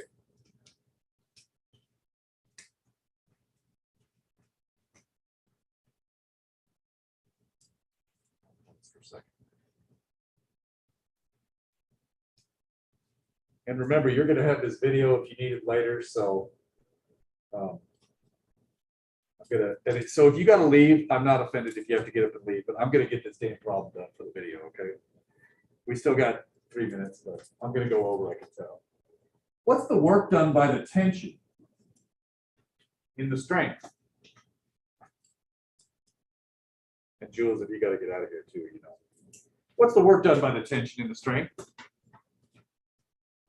On the two mass system. Yeah. Why? Here's the system. It's And then- internal. It's internal, it's inside the system. It's not that the tension does no work. The tension speeds up this block and slows down that block, but it does no network. All these tiny little pieces I've been babbling for weeks matter at random times. What's the work done by the friction?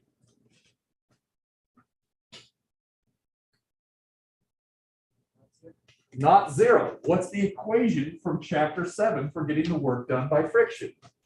It's the force times the distance times cosine of some angle. Remember that? What did I do every time in chapter 7 after I wrote this? What did I do? A picture. Which way does the friction act on block 2N? Which way does 2M move? What is the angle? 180, not 90, not theta.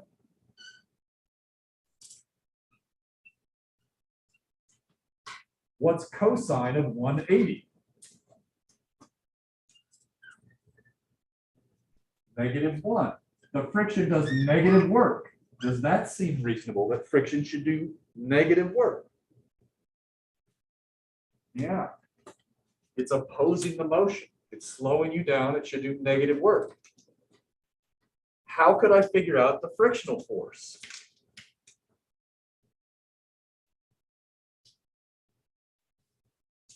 What's the first thing if I wanted to learn about a force? FBD. Force equations. What's the friction condition for this problem? Is it F equals mu static N? Mu kinetic. So we solve for the normal force, and the friction should equal mu kinetic times the normal force. Now, I deliberately chose this one to keep it easy Does everybody see that for this problem, the normal force should equal 2 mg if it's on a table like that? And so do you agree that the frictional force should equal mu kinetic 2 mg for this problem? In general, the procedure is do an FBD, do your force equation, crank it out. Is everybody okay with how you get the work done by friction? And in a lot of problems for these, it's either the normal force is mg or mg cosine theta. It's very typical. That's not always true, but it's very common. Is everybody okay that we could get the work done by friction? Okay. Now we understand the work. The next part would be to do what? Set our reference levels. Here's the new trick that'll get you out of here, okay? If you have two blocks, set two reference levels. One reference level for the red block, a different reference level for the blue block.